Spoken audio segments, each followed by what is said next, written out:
No trial or execution in history had such a momentous outcome as that of Jesus in Roman-occupied Jerusalem 2,000 years ago.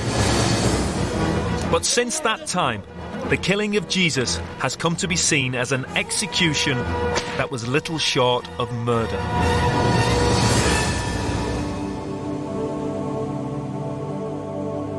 Historical evidence suggests that there are three main suspects.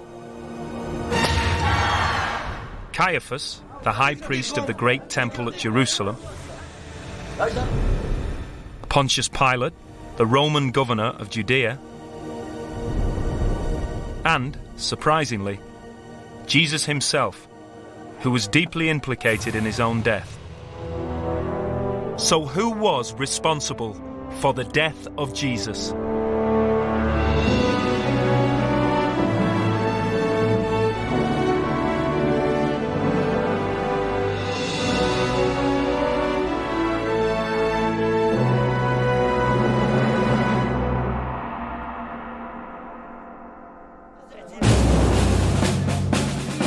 The trial and crucifixion of Jesus was dramatic, swift, and brutal.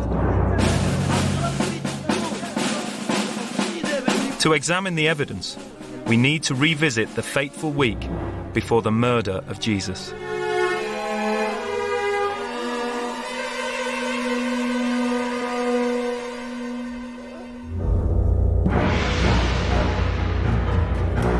Jerusalem, 30 AD.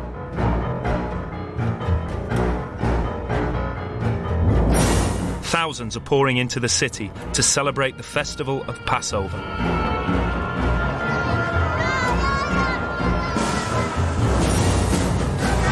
Jesus, a rebel from Galilee, is making a big impact. He enters the city on a donkey, fulfilling ancient prophecies about the arrival of the Messiah.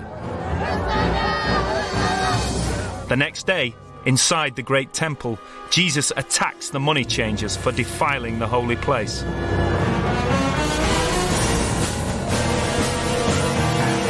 The high priests of the temple call a secret meeting. They see Jesus as a threat to their power and authority. He must be stopped. The following day, the Romans are alerted. To them, Jesus could be the cause of an uprising against Imperial Rome. That night, Jesus is arrested in the Garden of Gethsemane by temple guards. He is dragged for trial before Caiaphas, the high priest of the temple. And then before Pontius Pilate, the Roman governor. In less than 24 hours, Jesus is sentenced to death by crucifixion.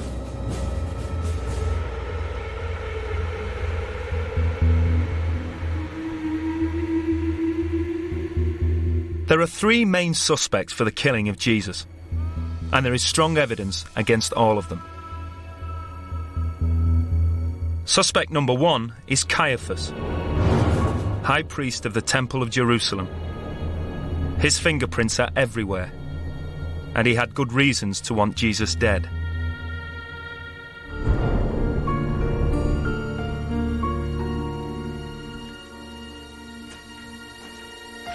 Caiaphas was the most powerful high priest in the history of Judea. He was a man of enormous influence right across the life of Jerusalem. He was high priest for 18 years when the average survival time in office was just 4. He also had supreme political skills and a shrewd ability to cooperate successfully with the Romans, the ultimate rulers of Judea.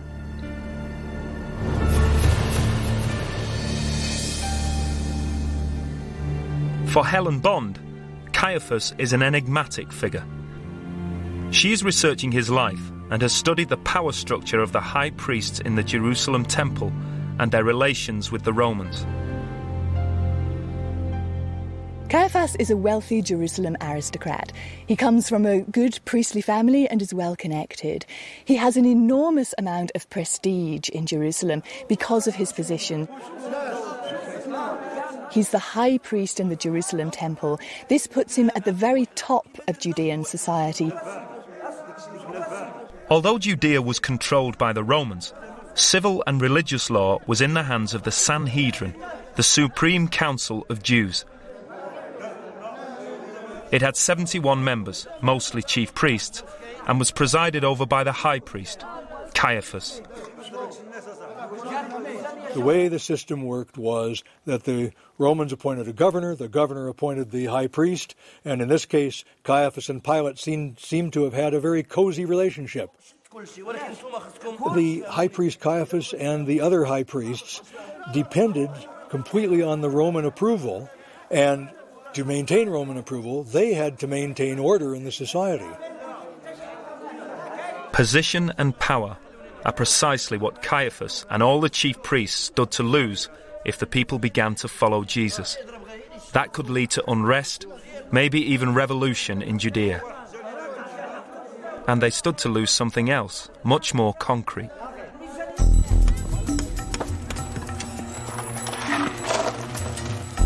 Archaeology is now showing that even though they were priests of the temple, Caiaphas and his associates lived a life of luxury. James Strange spends much of his professional life studying the evidence for events described in the Gospels. He believes there are good archaeological signs that Caiaphas and the chief priests lived in some style, and in the very best part of town. The houses that have been excavated that help us the most have been found in the old city of Jerusalem, in the Jewish quarter. They were found beneath modern ruined houses which were undergoing renovation. The workmanship in these ancient houses was of the very finest quality. The people who lived here had money. The interiors were richly decorated with mosaic floors, painted ceilings, and elegant furnishings. All of this conspires to suggest something about their lifestyle. They have ample room. They live in large rooms, much larger than we expect to find in ancient houses.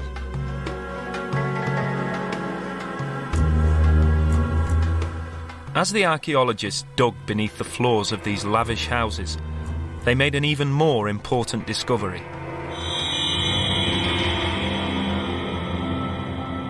They unearthed a ritual bath.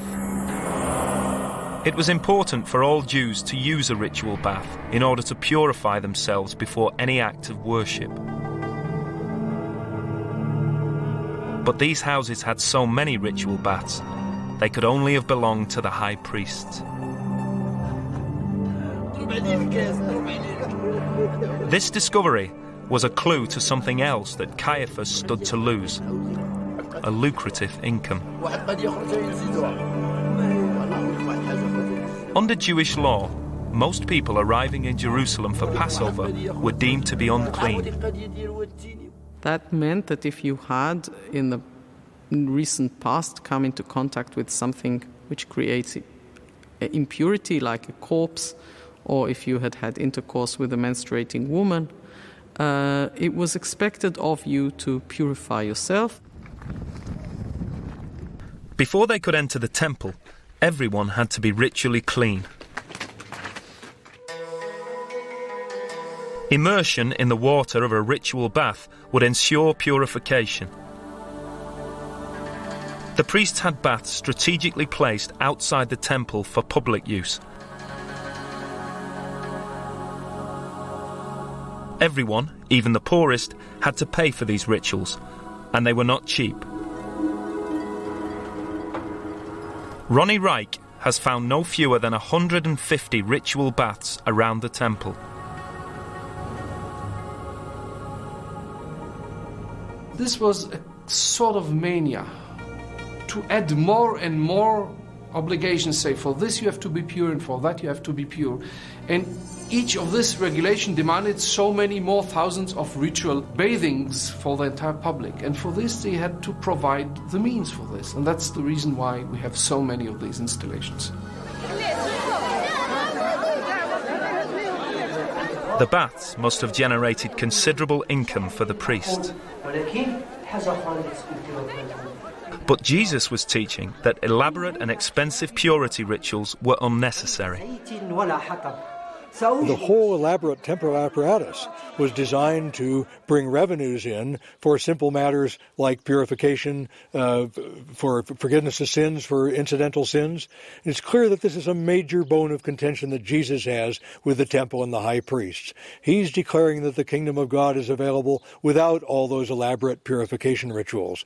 He is opening the kingdom of God to beggars and sinners and people who can't even afford to pay those rituals and sacrifices, so that people can receive the blessings of God without paying for it through the temple system. Jesus wasn't only attacking the priest's control over the economy, he was raising the stakes right across the board. In the eyes of Jews everywhere, he was directly challenging the authority of Caiaphas. Caiaphas had maintained quite a strong control over the religious life of Jews, and not only Jews in Jerusalem, and not only Jews in Judea, but in fact the worldwide Jewish community in this period. Jesus was by no means the first Jewish rebel to take on Caiaphas. But this time Caiaphas had good reason to worry. Jesus had chosen the most volatile week of the year to make his challenge: Passover, the largest annual festival in the Jewish calendar. Pilgrims came to Jerusalem from all over the world, some from as far away as Babylon and Italy. In front of such huge crowds, Caiaphas could not afford to be humiliated. Although there are no records of the population in Jerusalem during Passover, a revealing yardstick is the number of lambs sacrificed. The first century historian Josephus says the high priests at one Passover in Jerusalem counted 255,600 lambs killed and eaten for the festival. He calculates one lamb feeds 10 people, so the crowds in Jerusalem that week could have been as great as 2.5 million. Any attack now on the authority of Caiaphas would be devastating. The chief priests and Caiaphas would have been very worried by Jesus. Any kind of preacher coming to Jerusalem at the crowded time of Passover was a potential threat. They would, I think, have been worried, on one hand, by his authority, the fact that he's getting quite a following amongst the people, the fact that the people are listening to Jesus rather than they themselves. But I think perhaps much more importantly, they'd have been very worried about what Jesus could do to the temple. What if Jesus started some kind of revolt or riot in the temple? It is likely Jesus was already known to Caiaphas and the high priests. Not much escaped their notice in the Holy City. At Passover, they would be tracking his every move.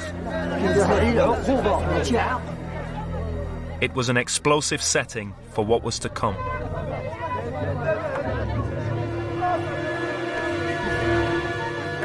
In the temple, Jesus made his first move.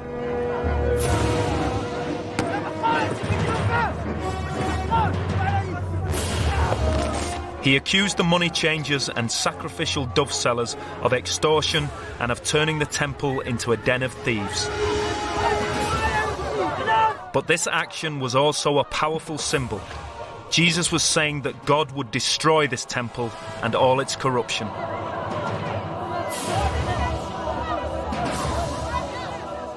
The high priests would have been extremely alarmed to see this demonstration and this trouble happen in the temple courtyard at Passover time. The temple, of course, is the place where the high priests held sway. They were the sacrosanct high priests that carried out the sacrifices on behalf of the whole people. And in their mind, this action of Jesus would simply have been a blasphemy. It is an act of arrogance. This guy thinks he is somebody. He can just walk into the temple and do things like this. It is an act of insult. It is an act that shows grave dissatisfaction with the way things are.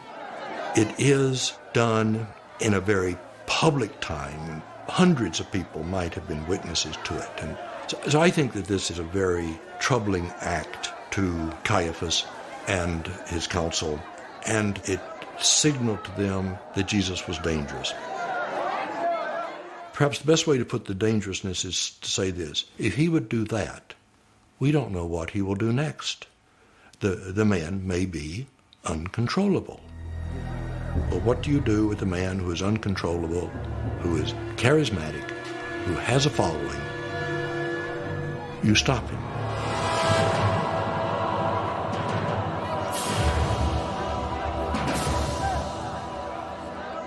Stopping Jesus was exactly what Caiaphas set out to do. He called a secret meeting of the chief priests at his house in the Old City. Matthew's Gospel says Caiaphas urged them to take action. Jesus must be killed. They argued about how and when. If they killed Jesus now, at Passover, there could well be massive riots in the city. Whatever their discussions, we know that Caiaphas decided to strike. It is the middle of the night. The streets of Jerusalem are deserted. The crowds are all at home, celebrating Passover. He can do it secretly and swiftly.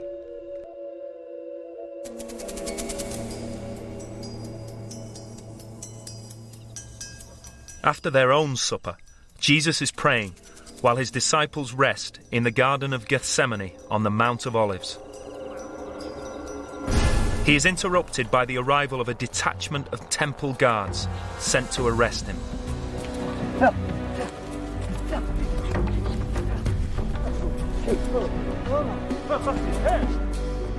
Caiaphas could argue in his defense that arresting Jesus was perfectly legal.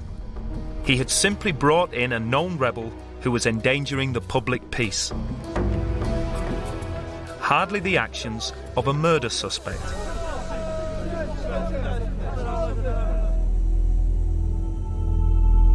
Caiaphas then put Jesus on trial. But experts believe that at this point, Caiaphas leaves the law behind. In legal terms, the so-called trial is a sham.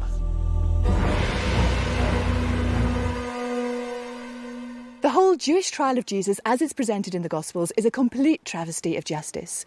We know something about Jewish trials at the time from later Jewish writings known as the Mishnah, and they give us a fairly comprehensive idea of how trials ought to be run. And nearly everything in Jesus' trial is illegal. It takes place at night, which was illegal. It takes place not in the normal council chamber, but in the high priest's house. It takes place on a feast day, which was also not allowed. The only sources we have for what took place at the trial are the four Gospels. They do vary, but they reinforce the suspicion that what took place that night was not entirely above board. Caiaphas will serve as both the chief judge and the prosecuting attorney. This is the general role taken by the person who convenes a court. And the judges are there to give a kind of cover, so he can say, well, it was a proper trial. So he had this rather sneaky nighttime trial with whatever close allies he wanted to call in. Caiaphas believed he had a case against Jesus. He arrested him because he had threatened to destroy the temple, an offence against God and treason against the state. Jesus would stand accused of blasphemy and sedition. The trouble was, he needed witnesses. The Bible says that Caiaphas produced witnesses who claimed they had heard Jesus saying he would destroy the temple. Under Jewish law, at least 2 male witnesses had to agree, and very nearly word for word. But the witnesses contradicted each other. They contradicted themselves. In some confusion, they were dismissed. The charge of sedition had failed. Caiaphas now had a problem. His problem was simple. I want him killed. The witnesses didn't work out. We had him. We had him. He threatened to destroy the temple. That's what he actually did. Turning over the tables. That's what he did, that it makes him such a dangerous man. That's why we've got to get rid of him. Whatever he says, I'm going to say he deserves death. And convening a trial and going through the pretense just gives a legal cover. I held a trial, he can later say. I never execute someone arbitrarily. Without witnesses, Caiaphas had to change tack. If he could provoke Jesus to say something blasphemous, he would have him for breaking Jewish law. He asked Jesus point blank, "Are you the Son of God, the Son of the Blessed? Are you the Messiah?" Here the Gospels vary a little, and only in Mark's account does Jesus answer that he is. Caiaphas declared that Jesus had spoken blasphemy. The other members of his court agreed. The penalty for this was death. I think it didn't matter what Jesus answered precisely. Caiaphas, when he decided to arrest him, had decided to execute him. The case against Caiaphas seems unanswerable. He arrests Jesus, tries him in a kangaroo court, and convicts him on a religious charge.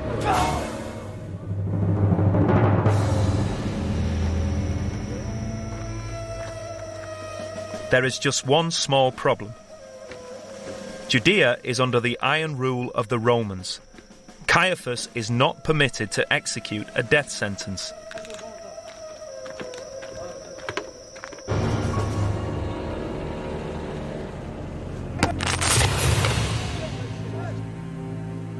So Caiaphas had the motive, but not the power. In the end, no matter how much he wanted Jesus dead, he couldn't deliver. The case against Caiaphas is a strong one. But to find out who really killed Jesus, we'll have to look elsewhere.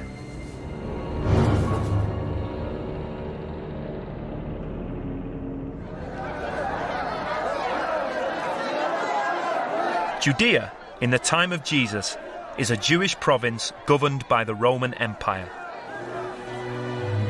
All power, including that of life and death, is vested in one man, the Roman governor, Pontius Pilate. Pilate has 6,000 crack troops at his command. Up the road, in Syria, a further 30,000 soldiers are on call to back him up. Rome had actually only been ruling Judea directly for the last 25 years by the time of Jesus, and so the control was still fairly tenuous and uncertain. So Pilate's main job is to make sure that law and order prevails in Judea. If there's an obvious suspect anywhere in the killing of Jesus, it's Pontius Pilate. Pilate was the man who sent Jesus to be crucified. He has got to be the prime suspect. In the Bible, Pilate is made out to be innocent in the death of Jesus. But this may not be the whole story. In fact, all the evidence from sources outside the Bible paints a picture of a very different man. According to the historian Philo, writing at the time, Pilate was calculating, cruel, and often brutal. He also had an intense dislike of Jews. So much so that he based his headquarters here in the city of Caesarea on the Mediterranean coast and not in the Jewish capital, Jerusalem. Caesarea was 60 miles from Jerusalem, a good 2.5 days' march. Pontius Pilate seems to have been arrogant, brash, and particularly insensitive in his treatment of the Jews. He probably had a typical Roman's disdain for any other culture, probably thinking that they weren't anything like as civilized as the Romans themselves. But Pilate could not avoid his annual visit to Jerusalem for Passover. As Roman governor of Judea, it was part of his official duty to attend the most important festival in the Jewish calendar. To make his trip more bearable, Pilate took his wife with him to Jerusalem. Even so, there would have been a lot on his mind. Pilate would have been particularly concerned about the preservation of law and order at the Passover. This was a great national feast that commemorated the time when the Israelites came out of Egypt into the Holy Land, brought there by God, shaking off foreign oppression. And so, of course, it was natural that at the time of the Passover, people started to think about Roman overlords. They started to think about nationality. They thought about foreign oppressors. And it's no accident whatsoever that nearly all of the riots that we hear about in the first century took place at Passover.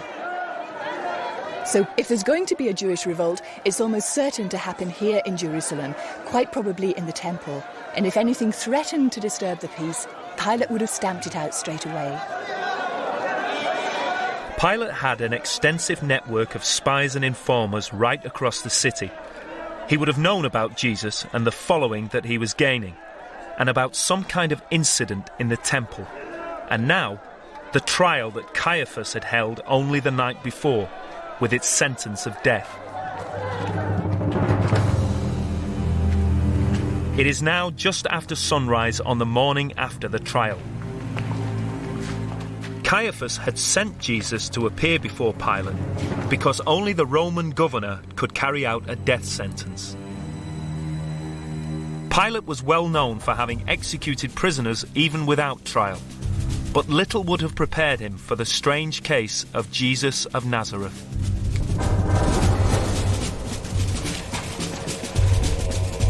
The charge which Caiaphas had brought against Jesus was blasphemy, a Jewish crime, and nothing to do with Roman law. But overnight, the charge had disappeared. There would have been no reason for Caiaphas to mention blasphemy one way or the other. He didn't have to say anything about that at all because he had a perfectly good accusation to bring against Jesus that Pilate would listen to in a minute. Namely, Jesus was guilty of sedition. Jesus thought, or his followers thought, or people said that he was the king of the Jews. That would make him guilty of a very high crime against Rome, and that would get him killed very quickly.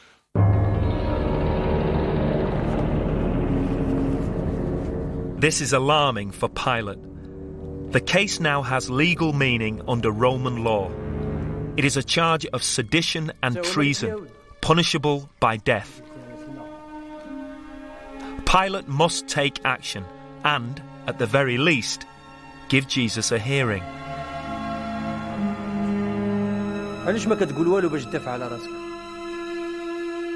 Roman trials were often held in public. A crowd began to gather in the fevered atmosphere of Passover Jerusalem as news spread that Jesus of Nazareth was on trial for his life.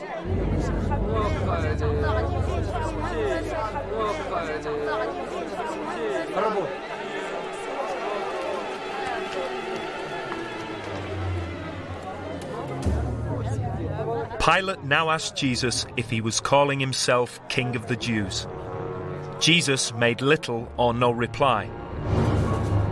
Pilate could find no evidence against Jesus and said, "This man is innocent." At this point, Pilate could have dismissed the case, but he had to take into account an unexpected factor: the crowd. His verdict of innocence angered them. They began to shout for Jesus to be crucified. It's quite possible that the crowd was a mob, whipped up by the chief priests to put pressure on Pilate. Pilate now faced a dilemma. Release Jesus, and there may well be riots. But why should he execute an innocent man? Pilate is in a bit of a cleft stick because All that we know from him, from other sources as well as the Gospels, like the historian Josephus who writes about him, make it clear that Pilate really didn't care about offending people. And actually, when he looked at Jesus and read the reports that he'd had from his officials, it was quite clear Jesus wasn't leading a military revolution. So Pilate then says, I don't find anything wrong with him. I don't think he's guilty of these charges. Pilate then decides on what he thinks is a masterstroke. There is a Passover amnesty, which allows the Roman governor to release a prisoner. He offers the crowd a choice between Jesus and Barabbas, who is imprisoned for murder.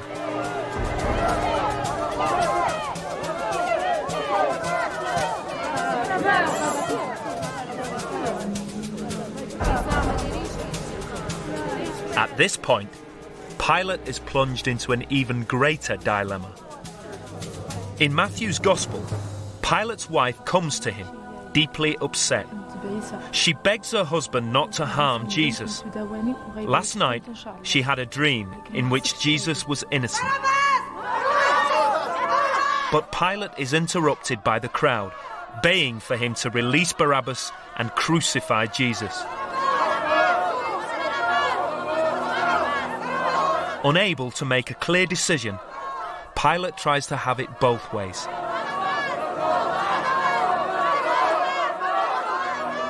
He passes an extraordinary sentence.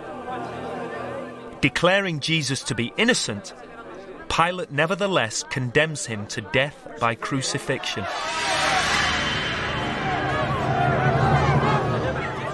This action alone is enough to incriminate Pilate as a suspect. Pilate then symbolically washes his hands before the crowd, telling them he is innocent of this man's blood. Jesus is taken away to be whipped. But for all his attempts to wash his hands of the affair, the very fact that Jesus was crucified puts Pilate firmly under suspicion. Pilate could argue, in his defence, that it was his duty as Roman governor to execute rebels who threatened the state. So was Pontius Pilate the man who killed Jesus? He had the power, but it was Caiaphas who had the motive. Pilate gave the execution order, but the crowd were shouting for it, demanding crucifixion. So the case against Pilate remains unproven. But there was one more suspect. He was at the heart of the action every step of the way, and many experts believe that he, more than anyone else, was truly responsible for the death of Jesus.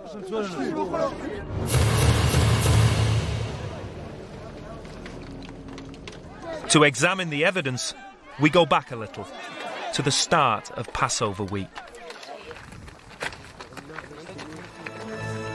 Like hundreds of other pilgrims, Jesus travelled to Jerusalem. His entry into the city is now legend. Riding into Jerusalem on a donkey. On the face of it, a very simple event. But there is more going on here than meets the eye. This action by Jesus is deeply provocative.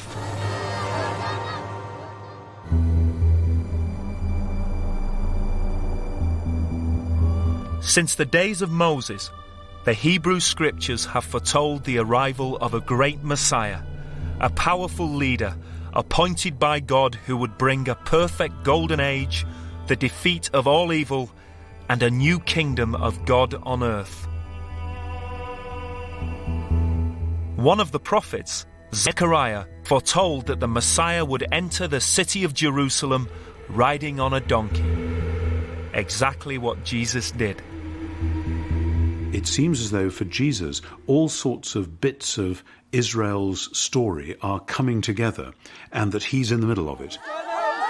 the particular prophecy that he seems to be deliberately acting out is about Israel's true king, the anointed one, the Messiah, coming at last, and he will be God's agent to redeem Israel. So Jesus seems to be saying, this is it. This Passover is the moment when I am going to be revealed, if you like, as the true Messiah. So it's very much about his perception of who he was in the plan of God at that moment. The final suspect is Jesus himself. There is a considerable body of evidence to suggest that every action he took was deliberately planned and that he knew what the consequences would be.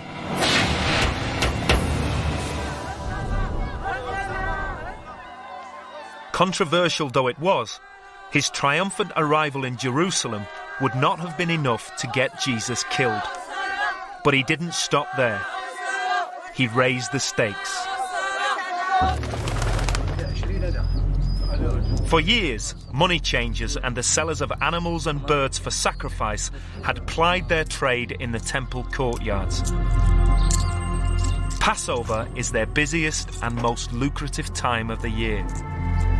People are paying their annual temple tax, which Jews from all over the world paid to the temple in Jerusalem. But the rate of exchange was appallingly bad.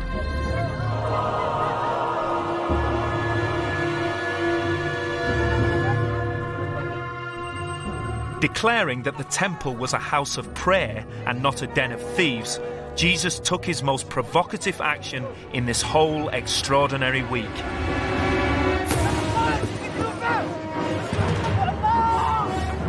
This was an attack on the commercial activity of the money changers, but it was, above all, a symbolic attack on the temple itself.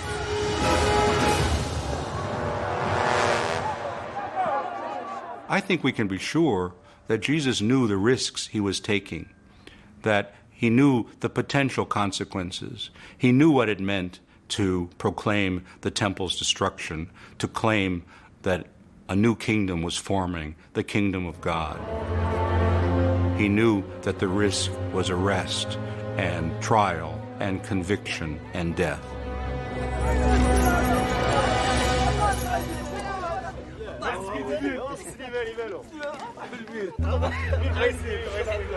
The case for seeing Jesus as being wholly complicit in his own fate becomes more and more compelling as these dramatic days unfold. After his battle with the money changers in the temple, Jesus could easily have left Jerusalem. He could have avoided any possible trouble. Instead, he chose to stay in the city and celebrate Passover with his disciples. There are clear signs at the Last Supper that Jesus was aware that his future may now be sealed. As he and his disciples sat together, Jesus called the bread they were eating his broken body and referred to the red wine they drank as his spilled blood.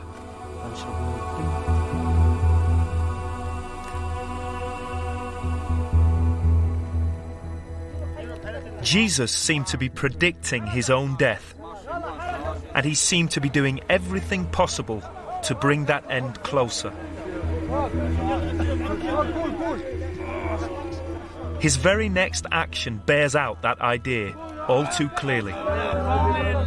Jesus identifies the person who will betray him, Judas Iscariot, one of his own chosen disciples.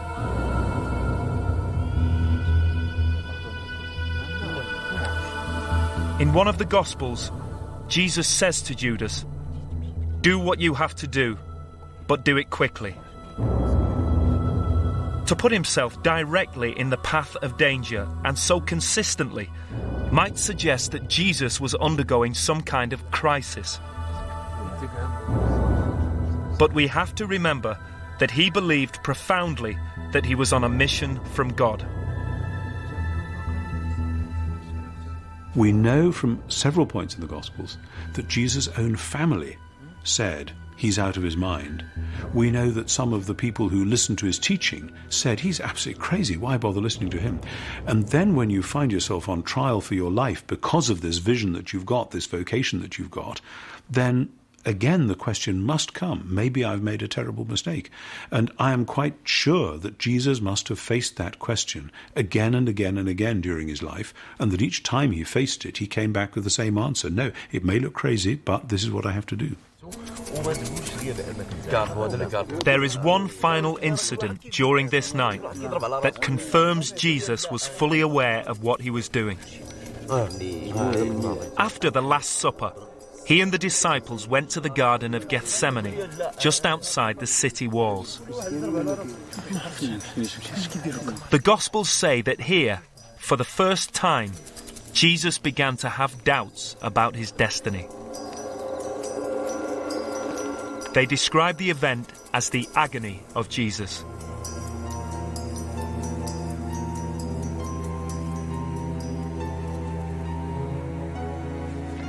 He asked God if he could be spared the awful fate that awaited him.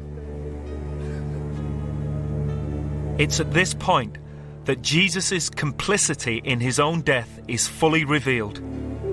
According to Luke's Gospel, Jesus sweats blood, and drops of his blood fall on the path before him. Scholars have always assumed that this was a detail made up by the Gospel writer, a dramatic literary device to express Jesus' fear and anxiety. But forensic pathology suggests that this event may actually have happened, giving us our best evidence yet that Jesus knew the fate that lay before him. Physicians refer to the fact that each of the sweat glands that are all over our body is supplied by small capillaries, small blood vessels. Under stress, capillaries can break and blood can issue forth into the sweat itself and be a mixture of sweat and blood. The medical name for that is hematohidrosis, blood sweat. If you read Luke, the Gospels, and you find out that Jesus sweated blood, I'm not surprised. I mean, the mind-body relationship has been known for a long time, that when you're under enormous stress, it can come out in some form. In his form, with a very, very rare condition, but stimulated by stress. And confronted in the garden, ready to be taken off for a trial. This is a time of maximum stress, and in one form or another, it's going to come out. And it came out in a very rare form of sweating blood.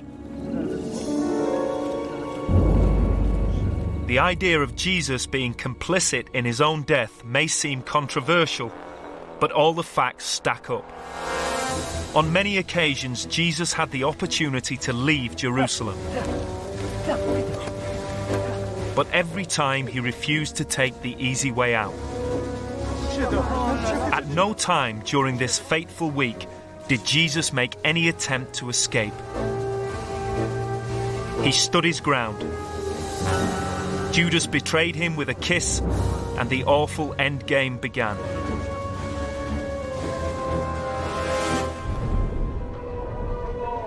Everything he had done since that first day at the gates of Jerusalem, every step of the way seemed to be the fulfillment of a destiny. The case against Jesus is strong. But no matter how often he put himself in danger, he did not take his own life. That was done by others.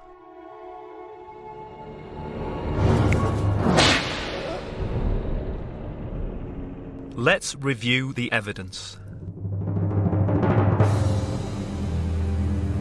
The first suspect, Caiaphas, wanted Jesus dead. He considered Jesus a threat to his religious power and his privileged lifestyle. He held a sham trial and convicted Jesus of blasphemy. Who is the guilty party is naturally Caiaphas. And I think that that's the right man to name. He is the guy who decided. So here's the man that I think is actually the guy who did it. Pilate may have played an unwitting role in this crime. He saw Jesus as no threat. He declared him innocent. But Pilate had the ultimate power. It was he who ordered the execution of Jesus. Of course, the one who convicted him and sentenced him to death was Pilate, the Roman governor. No question about that. Pilate has to take the responsibility for that.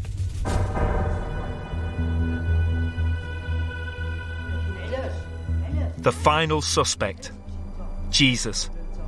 He knew exactly what he was doing and why. He deliberately provoked Caiaphas with his actions. He made no attempt to escape, and he refused to defend himself at his trial. Jesus was successful in achieving his goal, his destiny. I think ultimately it was Jesus himself who was responsible for his own crucifixion, because he passionately believed that it was the will of God that he should die on the cross.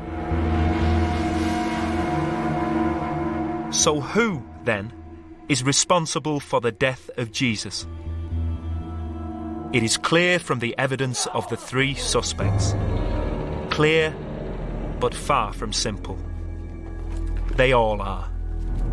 In a sense it's all three, but it's a different sense for each one. Pilate is definitely a guilty man. He's got blood on his hands and he knows it. Caiaphas is definitely a guilty man. He's a wily old politician sending an innocent man to his death. Jesus, I wouldn't say Jesus was guilty in that sense. Jesus is being faithful to his vocation, even though it leads to his death. Pontius Pilate killed Jesus, but Pilate had help. He had the help of Caiaphas and the temple priesthood, who accused Jesus. Caiaphas surely has to answer for that. And Pilate had the help of Jesus, who took a great risk in proclaiming his message and suffered as a consequence. The Romans were masters of crucifixion. The public execution of Jesus was intended as a lesson for all Jerusalem.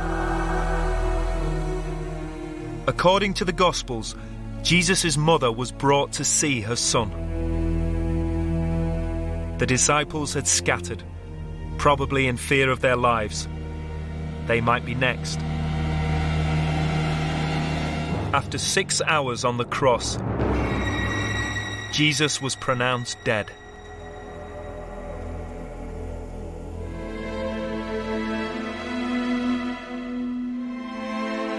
One chapter in the life of Jesus had come to a close, but the story was far from over.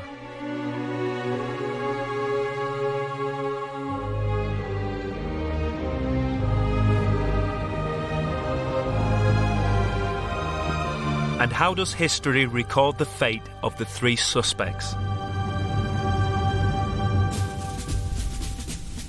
Pilate was recalled to Rome to be tried for his brutal treatment of Jews. But the Emperor Tiberius died, and Pilate was never brought to trial. He is thought to have committed suicide in 37 AD, not long after the crucifixion. Caiaphas was removed from office soon after the death of Jesus and lived quietly on his farm near Galilee. He is buried at Talpiot in Jerusalem. Jesus will always remain as a major figure in world history and in religious faith.